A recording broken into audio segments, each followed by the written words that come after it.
வணக்கம், நான் உங்கள் வில்லேஜ் மினிஸ்டர். இன்றைக்கி நம்ம என்ன பார்க்க போகிறோன்னா, நேற்று ஆர்டிஐ பற்றி சொல்லிட்டு இருந்தோம் இல்லையா? அன்றைக்கி ஆர்டிஐடைய மாதிரி நம்ம இன்றைக்கி பார்க்க போகிறோம். ஃபர்ஸ்ட் இன்றைக்கி நம்ம தகவல் அறியும் உரிமை சட்டத்துடைய ஆர்டிஐ மனுவுடைய மாதிரி பார்க்க போகிறோம். இப்போ தகவல் அறியும் உரிமை சட்டம் 2005 பிரிவு 6/1 கீழ் நம்ம மனு அளிக்கிறோம். யாருக்கு அனுப்பணும்னா, நம்ம இப்போ ஒரு எக்ஸாம்பிளுக்கு நம்ம கலெக்டர்கிட்ட போய் பெட்டிஷன் கொடுக்குறோன்னா, மாவட்ட ஆட்சியர் அலுவலகம் அப்படின்னு சொல்லிட்டு நம்ம போட்டு இந்த டீட்டெயிலாம் போட்டு அனுப்புவோம்.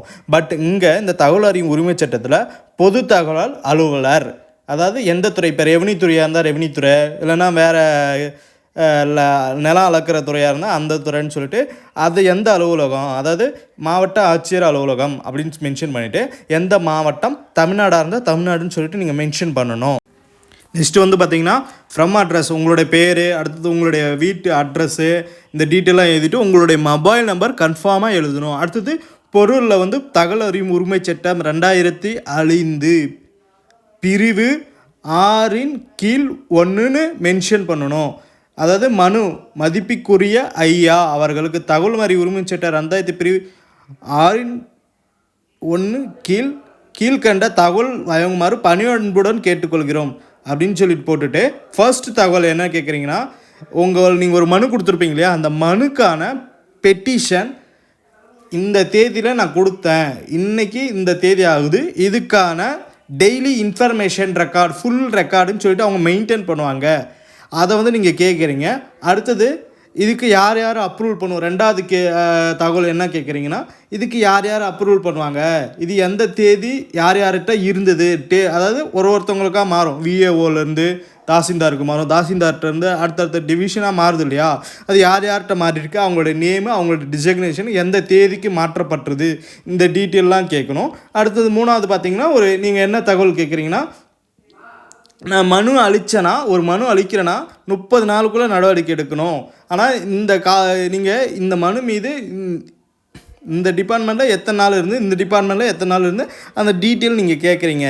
நாலாவதாக என்ன தகவல் கேட்கலான்னா, நீங்கள் இப்போ நான் இந்த மனு அனுப்பிச்சிருக்கேன், இந்த மனு வந்து ஓகே அப்ரூவல் ஆகிடுச்சுன்னா, இல்லை ரிஜெக்ட் ஆச்சுன்னா ஏன் ரிஜெக்ட் ஆச்சு, அதுக்கான காரண விளக்கங்கள் டீட்டெயிலாக நீங்கள் தகவலாக தருமாறு பணிவன்புடன் கேட்டுக்கொள்கிறோம் அப்படின்னு சொல்லிட்டு மேற்கண்ட தகவல் வந்து சர்டிஃபைடு காப்பியாக வேணும்னு சொல்லிட்டு நீங்கள் கேட்குறீங்க.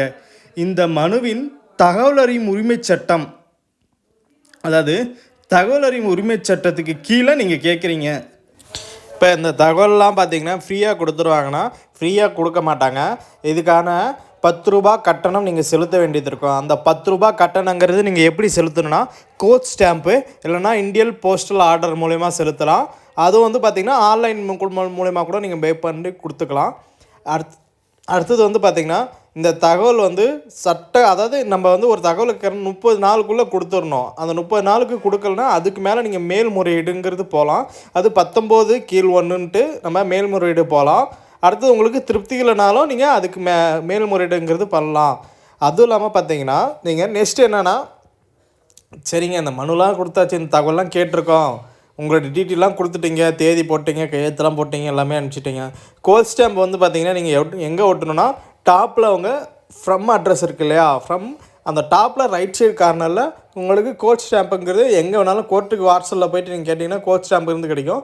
அது வந்து நீங்கள் அந்த கோட் ஸ்டாம்புங்கிறது வந்து பார்த்திங்கன்னா ரைட் சைடில் ஒட்டிட்டு, அதாவது நீங்கள் போஸ்ட் பண்ணுறது வந்து பார்த்திங்கன்னா எப்படி போஸ்ட் பண்ணுன்னா, ரிஜிஸ்டர் போஸ்ட், அதாவது ரிஜிஸ்டர் போஸ்ட் பண்ணி, ரிஜிஸ்டர் போஸ்ட்டுங்கிறது இப்போ இருக்காது, ஸ்பீட் போஸ்ட் பண்ணி அதுக்கப்புறம் வந்து பார்த்திங்கன்னா அக்னாலஜ்மெண்ட்டு நீங்கள் எழுதணும். அந்த மாதிரி அக்னாலஜ்மெண்ட்டுங்கிறத நீங்கள் எழுதி இந்த மாதிரி அனுப்பணும். அக்னாலஜ்மெண்ட் எழுதி அனுப்பும்போது அவங்க, அதாவது யார் போயிட்டு அவங்க பெற்றுக்கிட்டாங்கன்னா திரும்பி உங்களுக்கு அந்த அக்னாலஜ்மெண்ட்டும் வரும். அதுதான் உங்களுக்கு சாட்சி. அதுவும் இல்லாமல் நீங்கள் அந்த பெட்டிஷன் எல்லாம் முடிச்சுட்டு, இந்த மனு எழுதிட்டு, இந்த டீட்டெயிலாம் எழுதிட்டு, நீங்கள் வந்து இது ஒரு காப்பி எடுத்து வச்சுக்கணும்.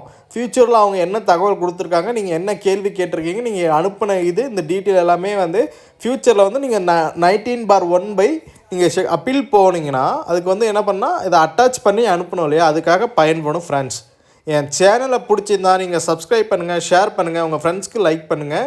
இந்த மாதிரி தகவலை நீங்களும் கேட்கலாம். இது வந்து எஜுகேஷ்னல் பர்பஸ்